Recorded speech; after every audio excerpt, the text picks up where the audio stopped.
민주당 표창원 의원, 자유한국당 김연아 의원 자리했습니다. 어서 오십시오. 안녕하세요. 네, 안녕하세요. 앞에 헤드라인에 개점 휴업이라고 나가네요. 문은 언제 열어요? 근데 뭐 표창원 의원님 어떠신지 모르겠지만 네. 또 이제 국민들이 많이 오해하고 계신 부분이 계시는데 국회가 열리지 않는다고 해서 국회의원들이 일을 안 하는 건 아닙니다. 네. 예, 법안 발의도 있고요. 또 대부분 국정감사에서 저희가 지적했던 내용들을 법안으로 발의하기까지는 시간이 좀 오래 걸리고 또 그 외에 챙기지 못했던 것들을 다 이렇게 검토하는 시간을 감안하면 네. 지역구 의원님들이 지역의 행사 다니시는 것 외에도 국회 안에서 여전히 국회 입법 활동은 진행 중인 건데 네. 다만 이제 법 통과와 관련된 본격적인 심사가 국회가 열려야지만 이루어지는 네. 것 때문에 좀 그런 게 있지만 국민 여러분들께 제가 좀 말씀드리고 그래도 싶은 일은 건 하고 있다. 그렇죠. 그렇지만 일은 하고 있다라고 말씀드리고 아니, 싶습니다. 입법과 관련해서 어떤 일을 하고 계시는 거예요? 구체적으로 국회가 안 열리는데. 국회 설명 좀 열려야 해주시죠. 되죠. 열려야 법도 통과가 되고 통과 꼭 돼야만 하는 것이 아니라 네. 통과하지 않을 것이면 심의를 거쳐서 수정하든지 또는 반려하든지 그리고 각계 목소리를 들어야 하고요. 그다음에 각 장관이나 기관장들을 불러서 야당에서는 특히나 제대로 하고 있는지를 점검하셔야 되고 국민들의 목소리를 반영해 주셔야 되거든요. 네. 그런 것들이 국회가 해야 할 일이고 국회가 해야 할 일을 하지 않으니까 개정 휴업보다는 저희들은 사실 국회 정치 노동자들인데 일하지 않는 노동자라고 봐야 되겠죠. 그러면서 임금은 꼬박꼬박 챙기고 있고요. 물론 김연아 의원님처럼 또 뭐 저도 나름대로 그냥 가만히 있지는 않죠. 일은 합니다. 그 일을 해야 된다고 느끼기 때문인데 그런 일들은 당연히 국회가 열린 상태에서도 할 수 있고 해야 되는 것이고요. 네. 법안을 준비하는 거라든지 연구한다든지 토론을 연다든지 이런 것들은 또 지역 활동도 마찬가지고 주말 이용해서도 해야 되고 저녁에도 해야 되는 것이죠. 근데 그런 네. 것들을 한다고 해서 국회를 열지 않는 데 대한 정당화, 합리화 저는 안 된다고 생각합니다. 네. 당연하고요. 자, 1월, 2월 뭐 공친다는 표현은 그렇지만 네, 국회 문 못 열고 있습니다. 어제 국회의장까지 나서서 5당 원내대표들 만났는데요. 잠깐 보겠습니다. 홍영표 원내대표, 어제 국회의장실로 나경원 원내대표가 들어가고 있고요. 네. 하루 전에도 여야 3당이 만나서 정상화 논의하긴 했는데요. 성과가 없었습니다. 문희상 의장이 어제 또 중재에 나서 봤는데 분위기 띄우려고 이런저런 이야기도 하고요. 이왕이면 사진 한번 찍고 그렇지만 오래간만에 만나서 그리고 나서 바로 이제 비공개로 회의를 했는데 이건 나오는 모습 같습니다. 네, 홍영표 원내대표가 벌써 머리를 굽혔죠. 합의가 되신 게 있으세요? 없습니다. 위원장님 소리치시지 않으셨나요? 뭐 의장실에서 발표하실 거니까요. 회동 중간에 국회의장실 밖으로 고성이 오갔다는 말도 있고. 안에서 고성이 나왔는데 어떤 과정에서 나온 건지. 의장님이 그 국회를 조속히 정상화해야 된다는 걸 강조하는 과정에서 좀 목소리 톤이 좀 높아졌어요. 그 뭐 기사로는 원내대표로서 그게 할 거예요. 그 말이 할 말이야. 뭐 이런 식으로 문희상 의장이 이야기했대요. 어느 원내대표인지는 모르겠어요. 네. 자, 정리하면 자유한국당 요구 조건이 원래 김태우 신재민 특검하자, 손혜원 국정조사하자 했다가 지금은 이거 다 줄이고 조혜주 선관위 상임위원 이것도 네. 임명 철회하자 이것도 다 양보하고 손혜원 국정조사만 하자 이렇게 하는데 민주당은 이것도 못 받겠다 이런 거예요. 네. 그러니까 이것 바꿈 안 바꿔가 아니고요. 네. 국회가 거래의 대상은 아니지 않습니까? 의무입니다. 국민 앞에서. 더더군다나 과거 사례를 언급하고 싶진 않지만 2012년 국정원 대선 개입 사건에 대한 많은 의혹들, 황교안 당시 법무장관이 최동욱 검찰총장을 압박하고 공직선거법 적용하지 못하도록 했다는 의혹, 이후에도 총리가 돼서도 결국 저희들이 그 사건에 대한 국정조사 특검 요구했지만 안 받아들였고요. 유사한 여러 가지 사례들이 있습니다. 백남기 농민 사건도 있었고요. 한 번도 받아들여지지 않았을 때 야당인 저희가 국회 파행한 적 없습니다. 보이콧하지 않았습니다. 왜? 주장하고 비판하고 요구하는 것은 하더라도 국회 할 일은 해야 된다는 거죠. 그런데 지금 자유한국당은 새누리당 시절 그 여당일 때도 저희들이 최순실 논란을 국정감사에서 파헤치니까 국정감사 보이콧을 해버리셨어요. 그 다음에도 국회 보이콧하시고요. 야당된 자유한국당 시절에도 지금 벌써 몇 번째인지 모르겠습니다. 지금 2달 넘었지만 이전에도 벌써 여러 차례 국회를 연 날보다 안 연 날이 더 많을 겁니다. 이런 상태로라면 국회 모두가 뭐 그렇다고 저희들이 다 잘했다는 건 아닙니다. 원인 제공의 문제라든지 또는 어쨌든 풀어나가야 할 집권 여당으로서 제1당으로서 못한 실패는 국민 앞에 사죄드리고 잘못했습니다. 하지만 좀 이제는 국회 보이콧이라든지 국회 할 일을 하지 않는 방식으로 무엇을 들어주지 않으면 안 하겠다. 들어줘야만 국회 열겠다. 이거는 좀 이제는 하지 마셔야 될 것 같고요. 국민 앞에서 국회는 늘 가동되는 모습을 보여주셨으면 감사하겠습니다. 예, 세간에 이런 말이 있더라고요. 아직 한국당이 야당 될 준비가 안 돼 있다. 반면에 또 어떤 얘기가 나오냐면 민주당이 아직도 야당인 줄 알고 있다. 본인들이 여당으로서의 역할을 못하고 있다고 얘기를 하는데요.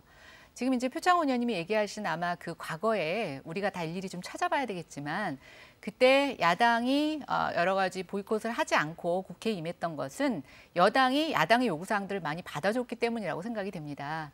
지금 저희 야당으로서는 여러 가지 문제 제기가 나온 것 중에 4가지를 지적하고 그 4가지 안에 아무것도 여당이 받아준 게 없는데 지금 마지막으로 국회를 열어야 된다라는 책무감 때문에 그러면 한 가지만 받아달라고 얘기하는데 이것마저 거절당했습니다.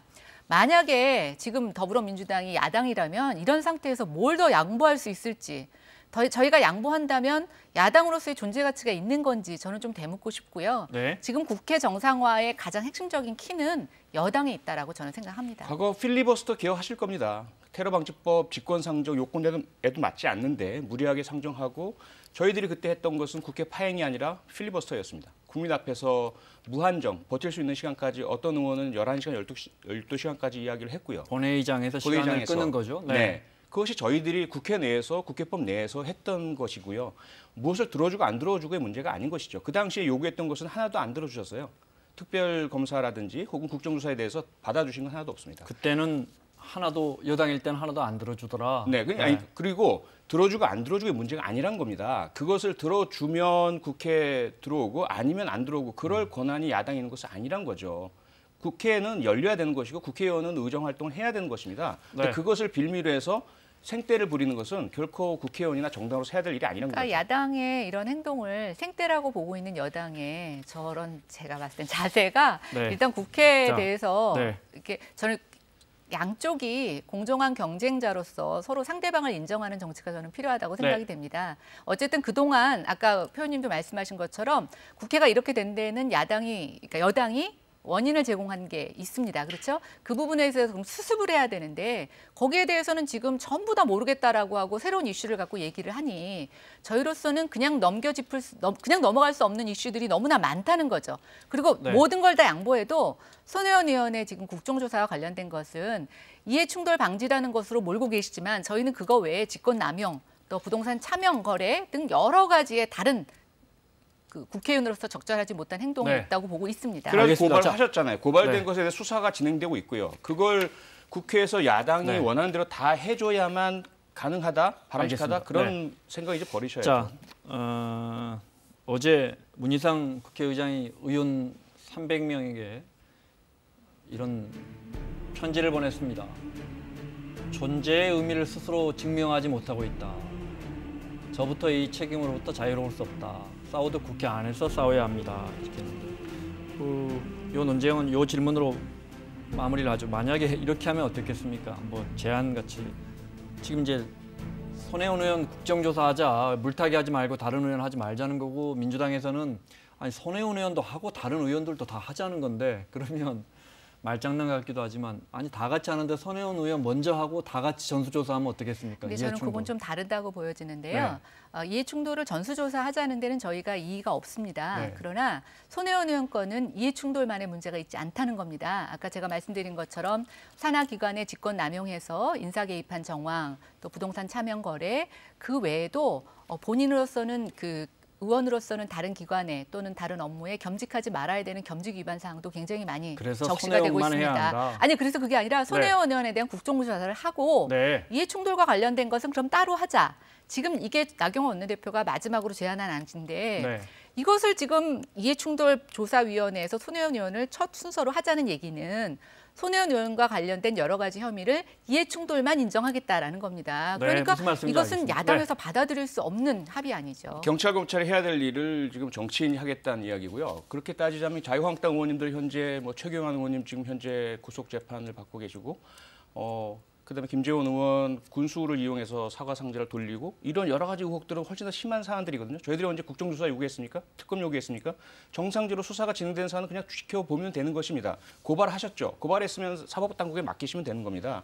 국회에 국민들이 요구하신 것은 서로 동료 의원끼리 다른 당에 대해서 비난하고 국정조사 하자고 생떼 부리고 하라는 것은 아니거든요. 국민들의 민생을 해결해 달라는 겁니다. 경제 문제 해결해야 되겠죠. 지금 현재 여러 가지 일자리 문제 있죠. 환경 문제 있죠. 미세먼지 문제 있죠. 이거 풀어나가야지 뭐 하고 있는 겁니까? 그런 부분들은 수사당국에 맡겨주시고 국회는 국회 할 일을 해야죠. 보통은 뭐 이렇게 여야가 갈등을 빚다가 합의점이 나와서 또 국회가 굴러가고 또 이렇게 덜컹덜컹하면서 또 싸우다가 국회문 열고 또 합의하고 통과되고 이랬었는데 너무 오래 국회문이 안 열려서 그 부분을 좀 여쭤봤습니다.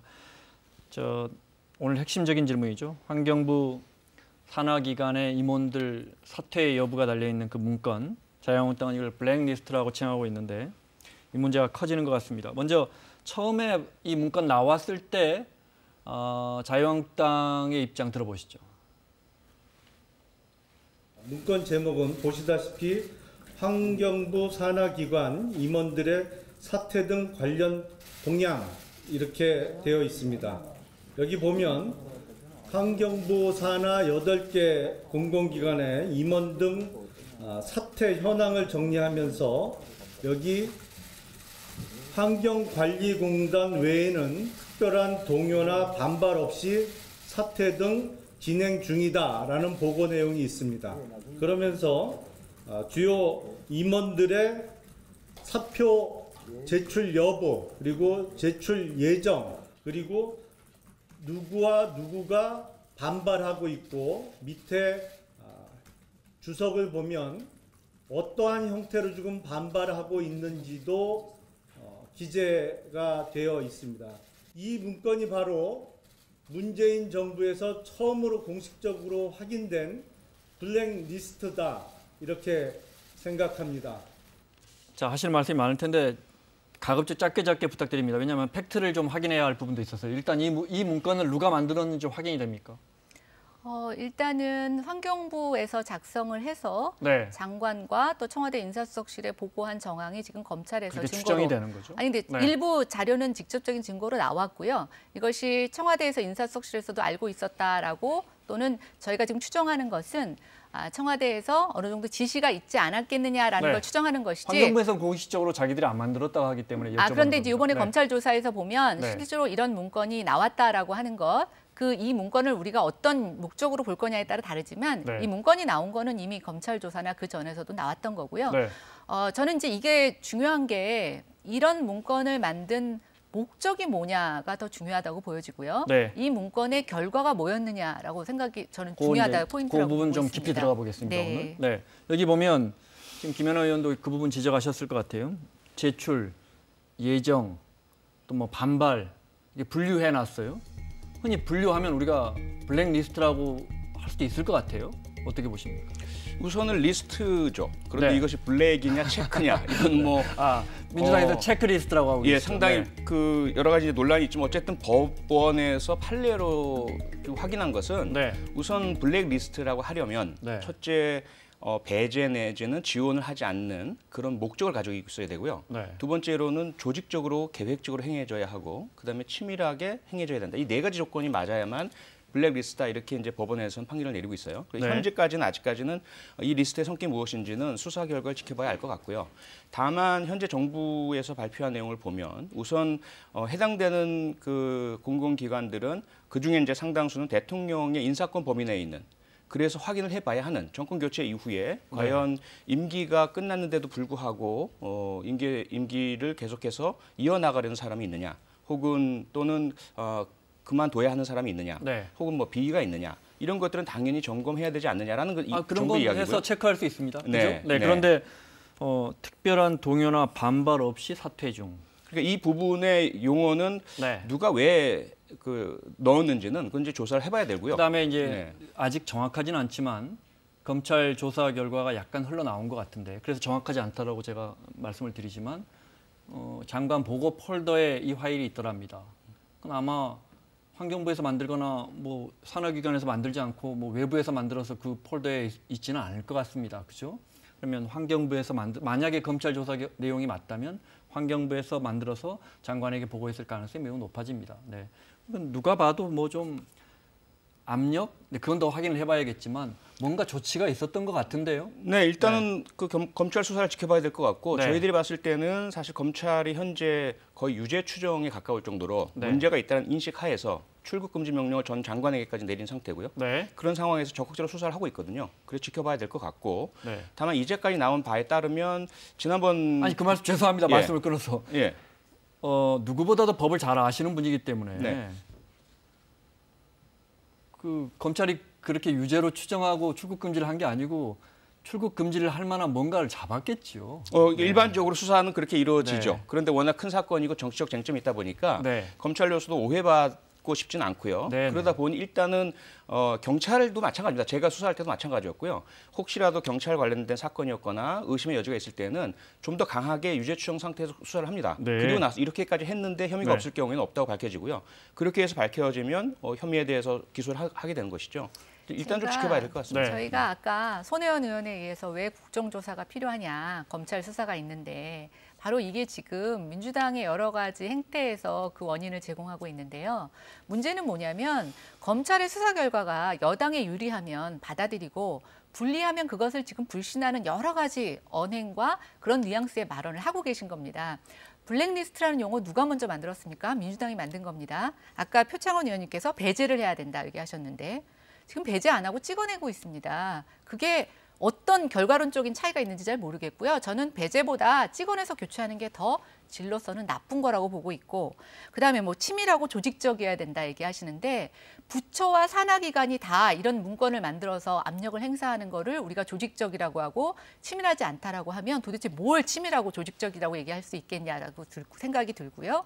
또 하나 이 사태가 처음에 나왔을 때 청와대에서 모른다라고 했습니다. 네. 그랬다가 지금 청와대 입장 검찰에서 잠깐 볼까요? 그래픽으로. 네. 말씀하시죠. 네. 그래서 이제 검찰에서 지금 증거가 나오니까 뭐라고 얘기하느냐? 체크리스트라고 얘기하고 있습니다. 새로운 용어 하나 만들어야 될 것 같은데요. 내책남불입니다. 내가 하면 체크리스트고 남이 하면 블랙리스트입니다. 네, 그런 사실 부분들이 이런 식의 좀 네. 솔직하지 않은 이런 정부의 대응, 그다음에 지금 이런 식의 발언은 굉장히 저는 부적절하다고 보고 있고요. 네. 이런 것 때문에 자꾸만 야당이 지금 특검이나 국정조사 이런 식의 사실은 기존 검찰 조직이나 정상적인 절차를 넘어서는 것들을 요구할 수밖에 없는 상황이라고 그러니까 말씀드리고 김연아 싶습니다. 의원님이 평소와 다르게 이렇게 자유한국당스러운 말씀을 하셔서 참 조금 실망인데요. 그러한 사실과 사실이 아닌 것을 살짝 섞고요. 추정을 섞고 그리고 그 시제를 섞어서 말씀하신 내용들이 결국은 가짜 뉴스가 됩니다. 청와대가 하나가 아니잖아요. 지금 아까 보여줬지만 민정수석실의 지시나 또는 그 요구다 이렇게 처음에 말씀하셔서 민정수석실에서는 전혀 그런 일이 없다고 이야기를 한 거예요. 이것을 청와대라고 이야기하면 안 되는 거죠. 지금 확인된 것은 환경부에서 인사수석실에 통보 내진 연락한 근거를 검찰이 확인한 것 같아요. 이 부분이 성격이 무엇인지 나와야 되겠지만 그건 같은 청와대라 하더라도 민정수석실과 인사수석실은 다른 거죠. 또 하나는 뭐냐면 블랙리스트라는 말을 누가 만들었느냐. 그렇다고 해서 모든 것들이 리스트가 있으면 다 블랙리스트입니까? 그렇지는 않잖아요. 그리고 나중에 이것이 수사 결과 확인될 수는 있을지 모르겠어요. 지금 현 단계에서는 그렇지 않아요. 그것을 추정을 사실인 것처럼 단정적으로 말씀하시면 안 되는 것이고요. 우선 지난번 운영위원회에서도 다 드러났지만 이미 제기하신 대상자 중에서 임기를 다 넘긴 사람들이 대부분이었습니다. 그렇죠. 확인이 됐습니다. 네. 그리고 그중에 한 분은 거의 뭐 박근혜 그 캠프에서 일하셨던 정무적으로 완전히 그쪽에서 낙하산 인사를 하셨던 분이고 임기가 다 끝났는데도 불구하고 본인이 억울하다고 말씀하셔서 사실관계가 틀린 것이 또 확인됐죠. 이런 부분들은 좀 걸러야 하고요. 확인되지 않은 것을 사실인 것처럼 단정하시고 뭐 네. 남이 하면 체크고 내가 하면 뭐 블랙 이렇게 말씀하시면 안 되는 거죠. 그 부분 관련해서 지금 표 의원님 지적하셨지만 이렇게 과거에 관행적으로 그래 왔거든요. 네. 그런데 뭐 좀 보수적인 또는 지난 정부에 임명된 사람, 지난 정부에 누구 국회의원 백으로 뭐 어디 고향 출신 그분은 딱 봐도 우리 쪽 아니니까 좀 나가는 게 어떻게 했다면 그러면 지금쯤 이제 환경부 쪽에서 쫓겨난 분들이 막 이렇게 입장을 밝혀야 되지 않겠습니까? 근데 조용해요. 근데 이제 저는 네. 환경부 블랙리스트 뭐 이 사건과 관련해서 좀 우리가 좀 더 넓게 봐야 된다고 생각이 되는데요. 네. 제가 작년 국감 교육위에서 대학병원의 감사 교체 상황을 보니까 네. 1년 전에 민주당의 박경미 의원이 이 친정부 인사들, 정치인들 다 대거 임용했다고 지적을 하셨는데 1년 사이에 누구로 바뀌었나 봤더니 이번엔 정반대의 경우더라고요. 또 하나 이제 어제 뉴스 보셨을 텐데 윤봉길 의사 손녀이신 윤주경 전 독립기념관장님께서 BH의 뜻이라고 해서 사퇴를 압력받았다라고 하는 그런 기사가 있었습니다.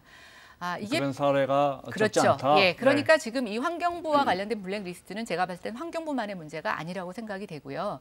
전 부처에서 이런 일이 있을 거라고 추정을 합니다. 물론 네. 추정만 갖고 얘기할 수 없다는 점에 대해서 동의하지만 지금 검찰 조사에서 추정이라고만 볼 수 없는 증거들이 속속 나오고 있고요. 그다음에 이제 아까 우리가 청와대를 뭐 인사수석실이냐, 뭐 민정수석실이냐 엄격하게 말하면 좋겠죠. 그러나 대다수의 국민들은 청와대 밑에 있는 부서이고 이것을 우리가 청와대라고 했을 때 가짜 뉴스라고 얘기하시는 거는 저는 굉장히 좀 곡해하신 거라고 알겠습니다. 보고 네. 있습니다. 나경원 원내대표의 입장 들어보겠습니다.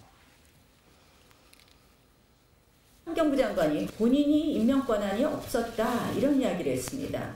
그렇다면 과연 이 환경부의 블랙리스트의 끝은 누구인가? 이 환경부 장관을 뒤에서 지시한 사람은 누구인지 묻고 싶습니다. 그런데 재미나게도 환경부 장관 스스로도 사퇴 압력을 받고 이와 관련해서 사찰을 받았다고 하니 정말 아이러니할 수밖에 없습니다. 예전에 닉슨 대통령이 이런 얘기를 했습니다. 대통령이 하는 일이라면 불법이 아니다. 문재인 대통령의 말이 그와 다르지 않다는 생각을 하면서 그러니까 검찰 수사 결과를 지켜봐야겠습니다. 그런데 뭐가 좀 나오고 있는 것 같습니다. 분명하게. 네. 네. 그리고 그것이 청와대에 얼마만큼 보고됐는지 혹여 청와대가 민정에서 그런 것 좀 한번 알아봐 하고 또는 뭐 빨리 정리해 뭐 이런 지시가 내려갔는지 밝히는 건 매우 중요해 보입니다. 근데 제가 궁금한 건 앞서도 말씀드렸지만 만약 그랬다면 예를 들어 이 조현선 장관과 김기춘 실장이 연루됐던 문학의 블랙리스트 같은 경우에 피해자들이 정말 속출했지 않습니까? 네. 왜 그런 분들이 지금 안 나오고 있냐는 거죠. 뭐 일부 이야기를 하셨지만 환경부 쪽 인사들 중에 네. 나오지 않고 전에 왜 저 비서실장 나와서 그러니까 정무위 했을 때 그때 나왔던 분은 알고 봤더니 임기를 다 채웠다는 거 아니에요? 예, 네. 아니 물론 근데 저는 이렇게 생각합니다. 저희 이제 보수 진영에 계신 분들을 보면은 네. 이제 이런 것들에 대해서 사실은 겉으로 드러내는 것 자체를 굉장히 수치스러워하시는 부분들이 있습니다. 네. 그리고 아까 말씀하신 것처럼 뭐 일부 정권에서 이런 일들이 부분적으로는 관행처럼 있어 왔겠죠. 네. 그러나 저는 한번 묻고 싶습니다. 문재인 정부는 이전 관행을 많이 혁파하고 적폐를 청산하겠다고 하는 기치하에 세워진 정부입니다. 그럼 문재인 정부 안에서 과거의 관행이었던 것조차도 하지 말아야 되는데 이건 관행을 좀 넘어서 전방위적으로 많은 부분에서 이런 것이 일어나고 있다라고 만약에 한다면 그건 정말 국민들에게 분노를 살 일이라고 생각을 하고 원래 문재인 정부가 추구하려고 하는 정치 개혁하고도 저는 맞지 않는다고 보고 있습니다. 그래서 그 점을 저는 국민들이 더 실망하시기 전에 야당에서 또 드러난 증거를 갖고 문제 제기를 하는 것이고요. 이런 것들을 충분히 적극적으로 해명하셔야 된다고 생각합니다. 네, 야당의 그런 비판 당연히 하셔야 되고 건강한 문재인 정부를 위해서 도움이 될 겁니다. 다만 확인되지 않은 것을 사실인 것처럼 단정한다거나 혹은 사실이 아닌 것을 실제인 것처럼 가짜 뉴스에 동조하신다거나 이것은 좀 안내해 주셨으면 감사하겠고요. 특히 가장 큰 문제는 뭐냐면 블랙리스트의 본질은 민간인에 대한 권한 없는 공직에서의 탄압과 사찰입니다. 문화인들, 예술인들 2만여 명이 피해를 입었었고요. 박근혜 정권 당시에. 지금 현재 이 환경부의 문제는 어쨌건 대통령 인사권 범위 내에 있는 그런 공직자와 공공기관 임원 기관장에 대한 네. 부분인데 그 방식이 만약에 강압이었다거나 혹은 불법적인 요소가 있다면 그건 당연히 안 되죠. 김연아 의원님 말씀처럼 문재인 정부에 대한 국민의 기대에 어긋난 것입니다. 이 부분은 당연히 네. 따져봐야 되고 거기에 대해서 범죄 행위가 있다면 처벌을 받아야 되겠고요. 윤리적 도덕적 행위가 발견된다면 사과를 해야 되겠죠. 하지만 그런 것들이 밝혀지기 전에 국정조사, 특검 그리고 이걸 안 받아들여주면 국회를 네. 안 연다? 이거는 전 아닌 것 같습니다. 알겠습니다. 자, 마지막으로요. 자유한국당 전당대회는 저희가 연일 워낙 화제성이 높아서 논란도 많고 해서 연일 많이 보도해드렸는데 오늘은 좀 빼고 갈까 했더니 당대표 후보자 토론회에서 박근혜 전 대통령 탄핵 문제에 대해서 질문이 나왔는데 이건 짚고 넘어가야겠습니다. 네, 새 당대표 후보의 입장 들어보겠습니다. 황교안 후보 X표를 들었습니다. 네, 탄핵에 대한 절차적 문제가 있느냐 없느냐 지적하지 않을 수가 없죠. 객관적인 진실이 아직 명확하게 밝혀지지 않았는데 정치적인 책임을 묻는다고 해서 쉽사리 그렇게 탄핵 결정을 한 것은 타당하지 않습니다. 또 가사 무슨 잘못이 있다 하더라도 그 사안의 경중을 따져봐야 됩니다. 박근혜 대통령 돈 한 푼 받은 거 입증되지 않았습니다. 그런 상태에서 과연 탄핵이 타당한 것인가 하는 일부분에 관해서는 저는 동의할 수가 없다는 말씀을 드립니다. 헌재 결정은 존중한다고 분명히 했습니다. 네. 네. 그런데 정치적인 책임을 묻는다고 해서 쉽사리 탄핵 결정을 한 것은 타당하지 않다. 그러면 이 국회에서 탄핵 소추안 통과시킨 게 타당하지 않다는 겁니까? 뭐가 문제라는 겁니까? 저도 네. 그래서 오늘 이 질문지 받아보고 네. 황교안 후보에게? 총리 후보의 네. 후보 캠프에 전화를 해서 공식적으로 확인을 했습니다. 네. 그랬더니 뭐 탄핵 자체를 부정하시는 것은 아니라는 입장을 받았고요. 네. 근데 이제 저 방송 멘트처럼 아까 이제 표창원 의원님도 그런 얘기 하셨는데 직접적인 물증이 없고 네. 정황만을 갖고 하는 것이 적절하지 않다고 얘기하시는 것처럼 네. 이제 황교안 전 후보도 지금 후보님도 법조인이지 않습니까? 그래서 네. 이제 본인이 생각하는 법리적인 것에서 문제 제기를 하시는 거라고 저는 판단이 되고요. 더 궁금하신 사항은 한번 황교안 전 후보자님을 이 자리에 네. 모셔서 한번 얘기를 들어보시는 게 이제 적절할 것 상당히 같습니다. 이제 심각한 게 두 가지 중에 하나일 텐데요. 하나는 사실은 법조인으로서 김은혜 의원님 말씀처럼 사실은 탄핵이 문제가 없음에도 불구하고 그런 인식을 가지고 계시는데 표가 필요하니까 친박세가 워낙 강하고 해서 당대표가 되기 위해서 표가 필요하니까 저런 말씀을 정치적으로 하셨다. 그렇다면 이것은 솔직하지 않은 문제인 것이고요. 만약에 정말로 하신 말씀이 그러한 법적인 부분에 있어서도 난 동의하지 않는다라는 것이라면 저건 심각한 문제입니다. 왜냐하면 탄핵이라는 것은 누누이 그동안 여러 팩트체크나 언론에서도 방송 보도가 되었지만 사법 절차와 다릅니다. 이건 행정적인 징계이고요. 이것은 박근혜 당시 대통령께서 직위를 이용을 해서 수사를 방해하고 있는 상황이었고요. 가장 커다란 것이 그것이었죠. 헌법을 부정하고 그리고 법률 체계의 가동을 중단시키는 문제가 있었기 때문에 그 자리에 계시면 안 되는 네. 상황이었습니다. 네. 탄핵을 해야만 수사와 사법 절차가 제대로 진행되고 그래서 박영수 특검이 활동할 수 있었던 것이죠. 그런데 그것을 지금 와서 부정을 하신다면 그건 상당히 심각한 문제가 있다고 볼 수 있습니다. 알겠습니다. 그때 황교안 후보가 권한대행이었습니다. 네, 그렇습니다. 왜 그때는 그럼 절차상 문제가 있었는데 침묵하셨답니까? 글쎄요, 제가 오늘 그것까지는 못 물어보고 왔습니다. 네. 마무리하겠습니다. 자유한국당의 김연아 의원, 민주당 표창원 의원과 함께했습니다. 수고하셨습니다. 네, 고맙습니다. 감사합니다.